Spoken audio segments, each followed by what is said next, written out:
And so here we are, at the conclusion of the massive series called the Sisterhood of War, which is a very long tale leading up to answering the question, what happens with Riven and how does she end up back in Noxus? Throughout the first and the second episode, the story so far has been nothing but a setup, because the juicy conclusion that everyone's been waiting for comes now. At this point, I shouldn't be telling you to go through the other stories first, because I think it is obvious that you need to know what happened previously for this video to make sense. And on top of that, there are so many characters here that you would be lost anyway, so if you haven't, go and watch those first. But now, without further ado, let's have a look at the third part of the Sisterhood of War, titled Irreparable. The story begins with Riven's memory. During her first days in Ionia, after each battle, she used to wash her blade and armor from blood and death, but she could never truly cleanse herself of it, so after some time she stopped trying. There was another woman who approached her, and instinctively Riven called her captain, but then she was reminded that the two were equals now. The other woman was a noble cavalry officer, which Riven's squad was escorting into the hills. When the officer looked at Riven, she thought Riven looked like she needed some sleep.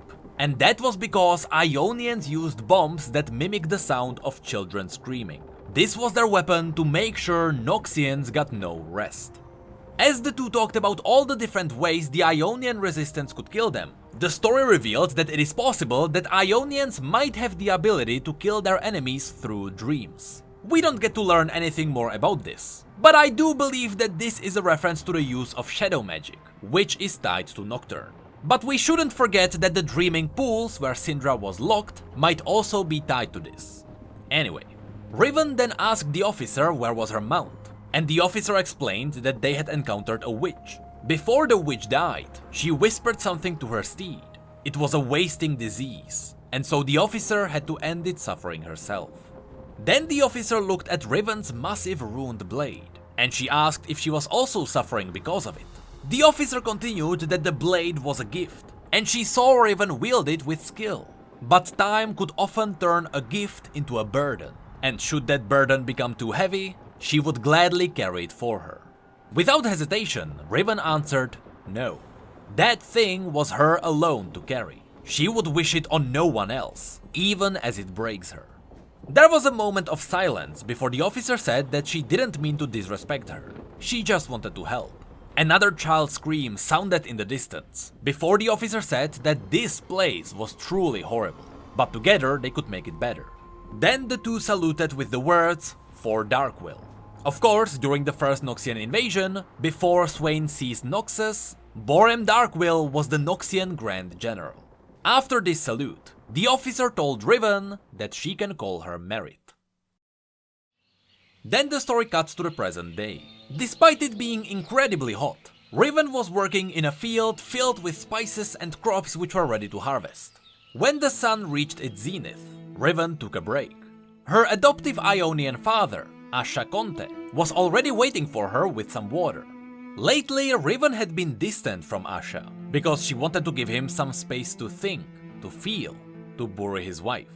If you remember the other stories about Riven, especially the Confessions of the Broken Blade series, you know that means Shava Conte was dead.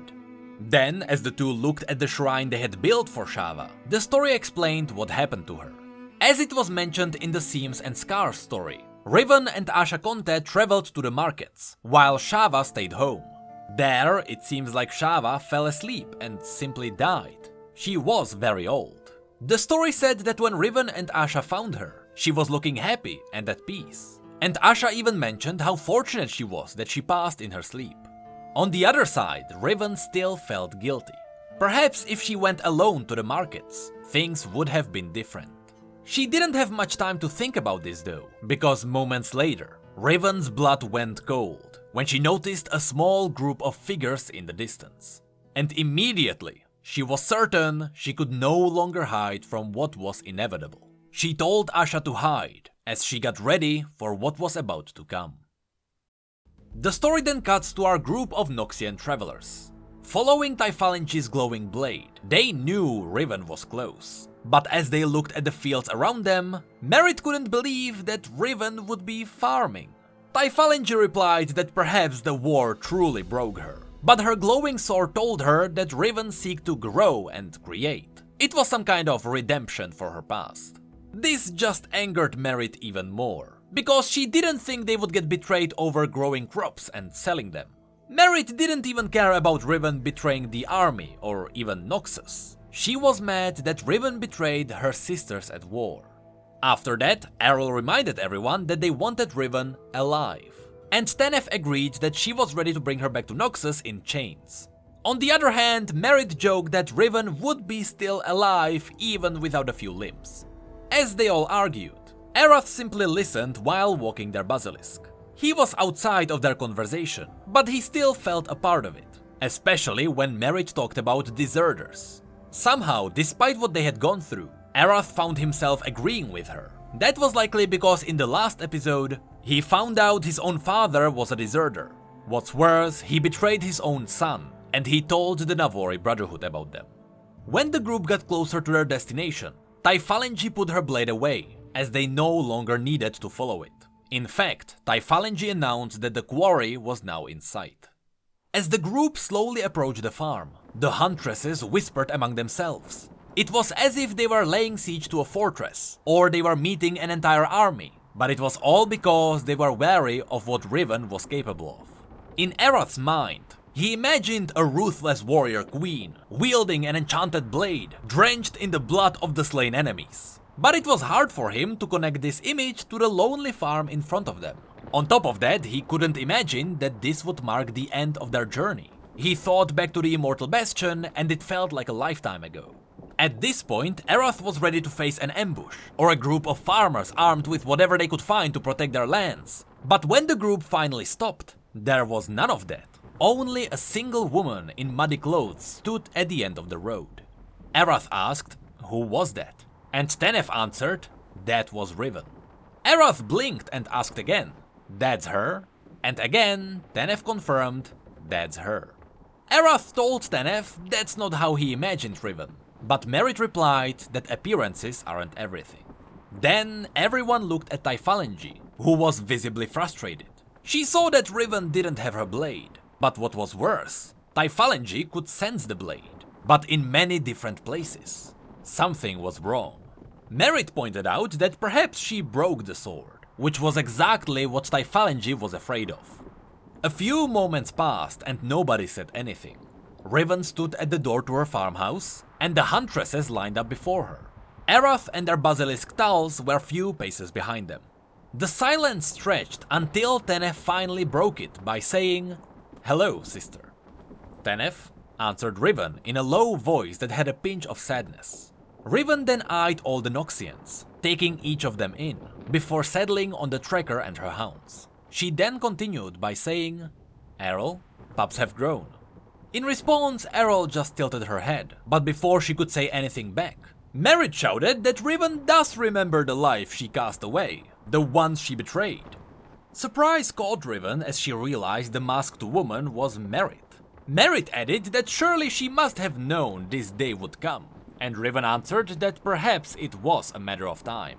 Then Tenef wanted to know if now that the time was here, she was alone. Riven answered, yes, she was. Errol was suspicious and she asked why should they believe her. Cleverly, Riven explained that there was another, but she passed recently, and now there was only her. As a proof, she pointed at the shrine built for Shava Conte. Then, with hard eyes, she demanded to know what did they want. Merit answered, you, Riven. Tenef then asked Riven, do you plan on giving us any trouble, sister, remembering who you really are? But Riven responded that she is not that person anymore. That was all far behind her, but to Errol, it didn't feel far enough. There was another moment of silence which gave Erath a chance to get ready for a fight. He was just waiting to see who would make the first move. But to his surprise, Merit just dismounted from Lady Henrietta, and she asked Riven if she would be a polite host and invite them in. They had a lot of catching up to do. Riven was still for a moment, but then she stepped inside the farmhouse, gesturing for others to follow her. As the huntresses walked in, they each left their weapon by the door, and Errol even ordered her hounds to sit by the door too. Erath was eager to follow them in. He was still wondering how would this situation escalate. But before he could even take a step forward, he was stopped by Typhalinji, whose face was a mix of hatred and nervousness. She ordered Erath to stay outside with her, because there was something they had to check out.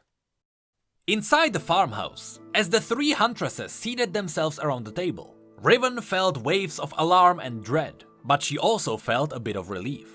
At one point, Riven caught herself staring at Merit's mask, which gave Merit the perfect opportunity to show Riven why she was wearing it. When Merit unbuckled the mask and took it off, Riven's heart sank. Merit then leaned forward with the words, "What's the matter, sister? Don't remember what happened? The fire, the screams? You were there after all." Riven felt tiny tears forming in the corners of her eyes, as she asked, "What happened, Merit?" Merit's twisted form of a face turned into a lipless grin before she replied, "I survived. Perhaps if you had stuck around, you would know."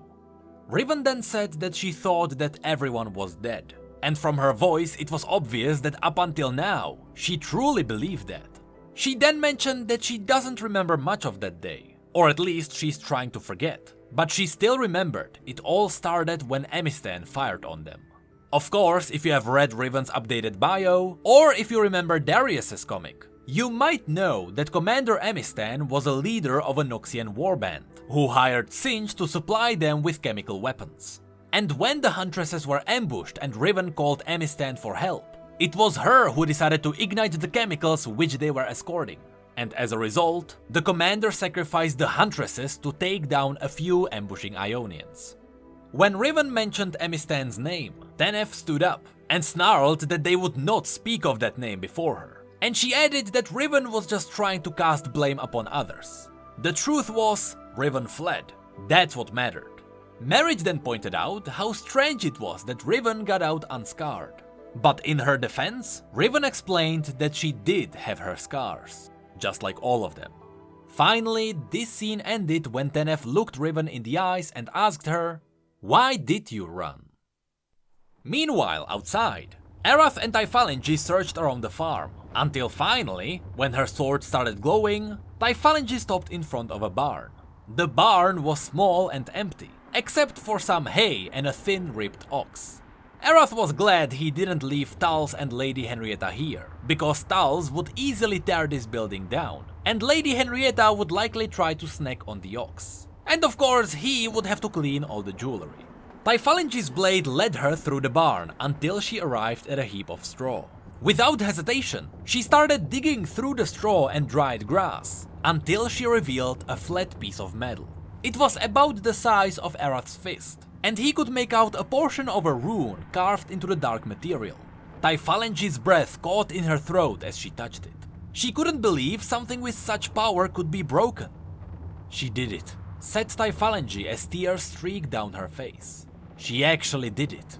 Erath looked back to the main farmhouse and he wondered what was happening inside. But his thoughts were interrupted when Typhalinji sprang to her feet, and she told Erath that she could feel more pieces like this one around, and the two of them were going to find every single one of them. Inside the farmhouse, Riven gave everyone a bowl of soup. Then she explained why she abandoned the Empire. She said that she was an orphan. Her father died fighting far from home. She was never told where. Her mother died having her. When Noxus called, she leapt at the chance not for adventure or a desire to spill blood, but for family, for a chance to finally feel that she belonged somewhere. That changed that day in Navori, when the rain caught fire by those they called ally. They didn't mean anything to them. They never did. Tenef tried to reason back that Noxus wasn't the empire she had abandoned. It has evolved. Darkwill was dead, and nobility was torn down. They were free, and they were working together to bring the same freedom everywhere the sun touched. Riven wondered if the new Noxus was a different place. Why did it still care about her? Errol replied that those who sat in front of her now were those who cared about her. And Merit added that they all thought she was dead, a fallen hero. And instead they had to learn from others that Riven was not only still alive, but she had turned back on those who would have died for her. Then Riven said something that references the Seams and Scars story again. She met a mender here, a healer of broken things, pottery, stone. She would sing to them, play charms, help guide the edges back to one another to become one again. The mender told Riven the spirits within all things want to be whole, but Riven didn't know if she believed that. She believed, sometimes, that which was broken couldn't be pieced back together. She couldn't go back to Noxus. It was irreparable, and that was how it should stay. How it had to stay. Outside, Typhalinji marched around the farm, murmuring to herself as she searched for more fragments. Each time she found a piece, she mourned it as if it was the body of a dear friend. She ordered Erath to look inside the cellar, which they had found beside the death shrine which was recently built. It was dark there, and so, using the supplies which Tals carried around, Erath crafted himself a small torch. Then, with a decently reliable source of light in his hands, he jumped down. As he descended the steps, the torch only revealed what was in front of him. At first, he found some stacks of cloth, shelves with sealed jars, and farmer's tools. But then, Erath heard a noise, and his hand immediately went to his blade, because in front of him, he found a pair of wide, frightened eyes. It was no runic blade fragment, it was a man. Back inside the farmhouse, Necrit was starting to get angry. She wasn't ready to accept what Riven just said. After everything they had endured for her, and the blood they had spilled, they couldn't just turn around and pretend nothing ever happened. Riven argued that much has happened. She told the others to go back and tell everyone that she was dead, because really the old Riven was gone. The person who she was now was someone else. The conversation finally started getting to its conclusion, when Tenef said what everyone wanted to say the entire time. Riven couldn't run away from this, not anymore. So Tenef told her to be the Noxian they once knew, their sister. Return with them to the Empire, stand tall and finally face justice. If she truly saw herself as broken, home was where she would find the last piece to make her whole again. With a crooked grin, Necrit added that they might not even execute her. After this, Riven had a moment to think it all over. She hesitated and wondered if Noxus was really different. After everything that had happened, was there still a life for her there? And now that the Empire found her, would they ever stop? Submission loomed heavy in Riven's heart. If she went with them, no more Ionian blood would be shed because of her. No more people would die for the sake of her soul. People like Asha. That's when Riven's thoughts were interrupted by a voice which came from outside. It demanded Riven to come out. Outside, Erath watched Riven appear from inside the farmhouse, flanked by the huntresses. They stepped into the daylight, finding Typhalinji standing there, with her blade pressed against the throat of the man Erath had found. Of course, the man was Asha. Riven immediately shouted at Typhalinji to release him. He wasn't part of this, but Typhalinji assured Riven that he became part of this when Riven tried to hide him. Then, with cold eyes, Typhalinji told Riven that they should finally get to the true matter at hand. At first, Riven was confused, so Typhalinji explained that she had what Riven wanted, by which she indicated Asha, and Riven had what Typhalinji needed. And with that, Typhalinji showed everyone the broken fragments she had collected.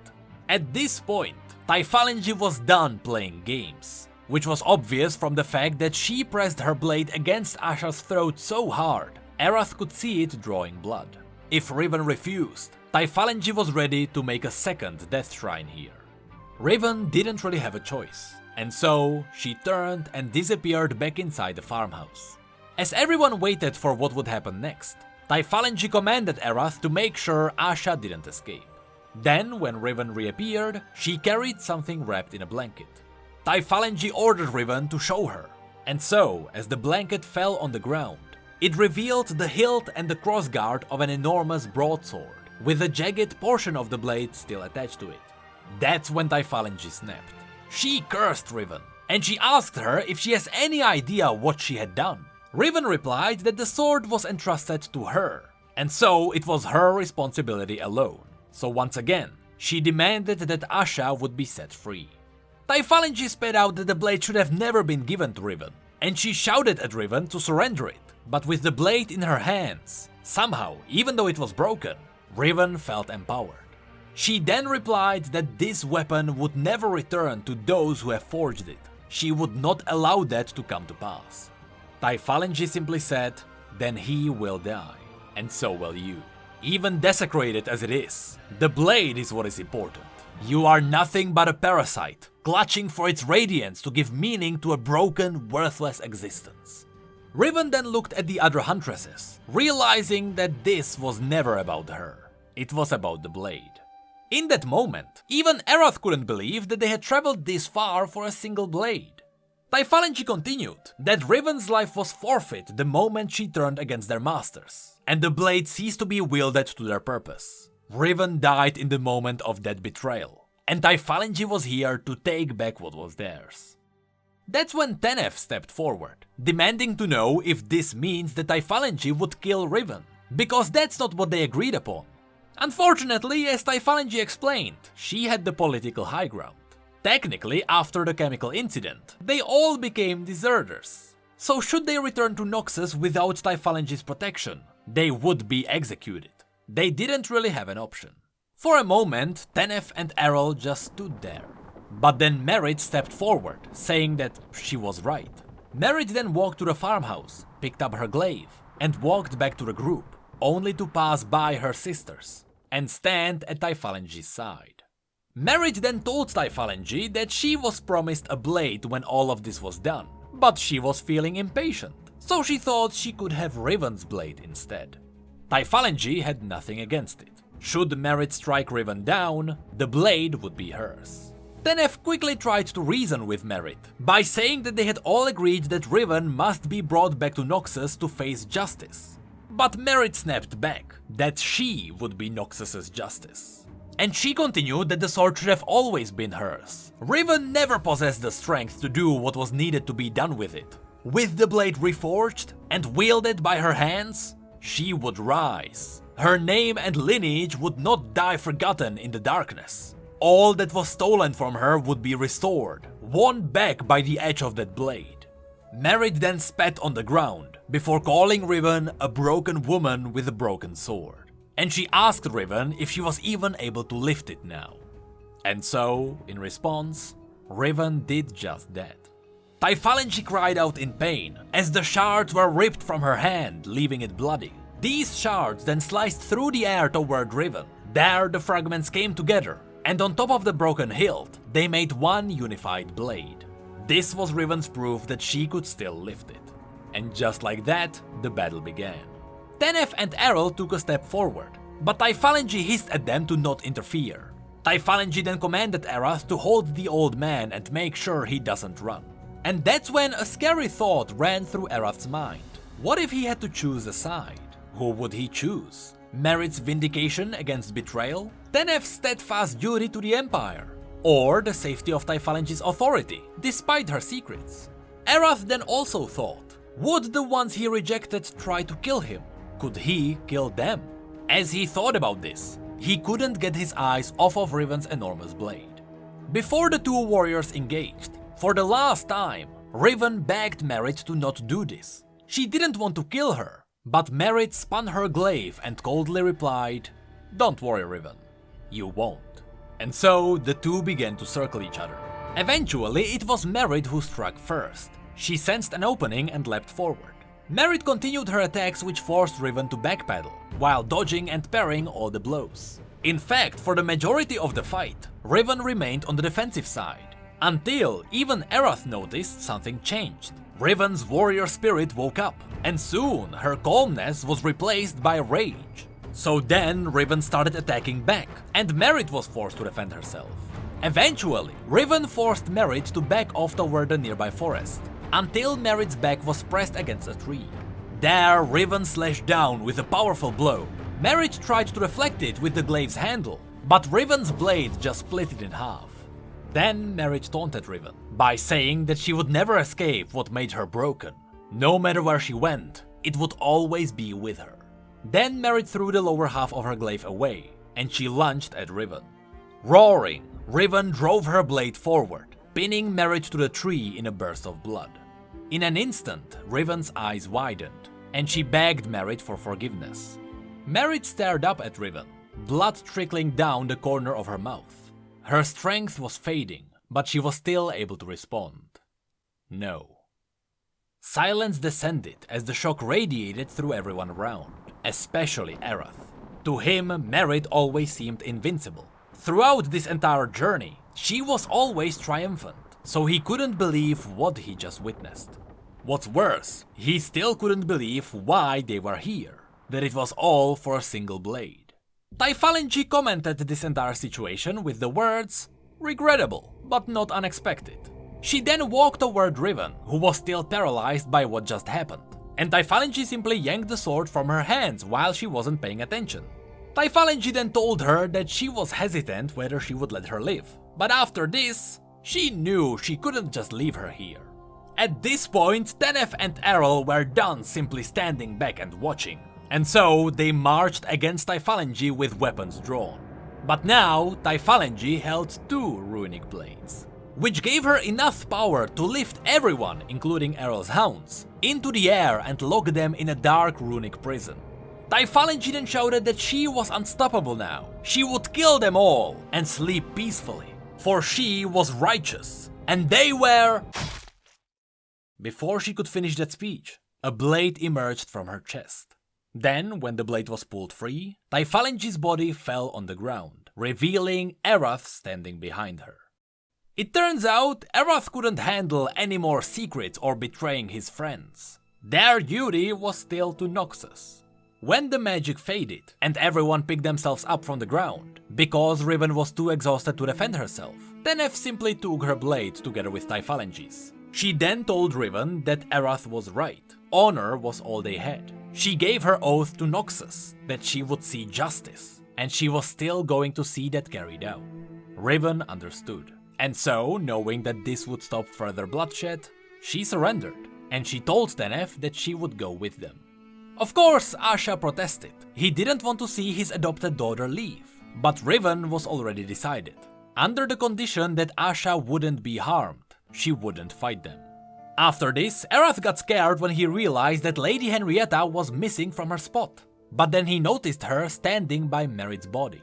Henrietta was trying to wake Merit up by nudging her with her snout. But thankfully, when she was getting sad and frustrated, Erath managed to calm the beast down. Errol then wanted to know what they would do next. How would they explain this? Tenef told her that they would say Typhalinji died during her expedition, in service to the Empire. In her name, the others continued, and succeeded in her task. Although in that moment it sounded like a cover-up story, in reality, Tenef knew that was the truth. Unfortunately, since their task was complete, it meant that Errol would leave their group. Seeing Riven and learning the truth was important to her, but now that it was done, she wanted to serve Noxus alone again. And so, just like that, together with her hounds, Errol disappeared into the forest. At this point, only Erath, Tenef and Riven were left. But to Erath's surprise, Tenef told him that she would escort Riven alone. She then nodded to Lady Henrietta and told Erath to go and find his own betrayer. Because remember, in the last part of this story, the Navori Brotherhood found the Noxians because the village where Erath's father was told them where they went. At first, Erath said nothing, as he knew she was right. There was something he still had to do. So then, proudly, he hammered his fist into his chest and he saluted for Noxus. Then, after he said goodbye to Tals, with very careful movements, he managed to get on top of Lady Henrietta's back, and together they disappeared over the horizon. After this, Tenef told Riven that although she was her captive, she was still her sister, and so she would treat her with respect. Riven appreciated that, and when the two were ready, they started their long way back to Noxus. In the last part of this story, Erath arrived at the entrance to the village hidden in the trees. There he drew his sword, and he shouted that he was Jobin's son. He was here to face him. After a few moments of silence, the barrier of trees peeled apart and let Erath go through. Once he was inside the village, once again he called Jobin's name to face him. But instead of Jobin, an elder approached Erath, telling him to be at peace. They would take him to Jobin. So Erath exhaled, dismounted Lady Henrietta, and followed the elder. When they arrived at Jobin's hut, the two stepped inside, where Erath found a few candles lit by the Ionians, and a shape in the center of the room draped in a shroud. When Erath drew back the shroud with shaking hands, he revealed the body of his own father. The elder then asked Erath why did he return, and Erath explained that he wanted to ask his father why did he betray him and his group, and tell the Brotherhood about them. But the elder explained that Jobin never betrayed them. In fact, when the Brotherhood arrived in their village, and they demanded to know where the Noxian expedition went, Jobin didn't say anything, so the Brotherhood tortured him, and eventually they took his life, all while he remained silent. At this point, Erath was overwhelmed by emotions, and tears started falling from his face right onto Jobin's cheeks. His journey, denied from fighting for his tribe, enduring the hardships to find his place in another, discovering their own broken family, seeing it torn apart and pieced back together. It was all too much for him. The elder wanted to show Erath his appreciation by offering him a spot in the village. They would all welcome Jobin's son here. And with the next Blossom Festival, Erath would be able to talk to him too. But Erath refused, saying that his spirit was at peace with him. After that, the elder stepped back and nodded in understanding. Before he left, Erath asked the elder for a favor. He wanted help with wrapping Jobin's body, so he could take it with him. Understandably, the elder asked Erath where would he take him, and Erath looked back at the Ionian with a smile before answering, home.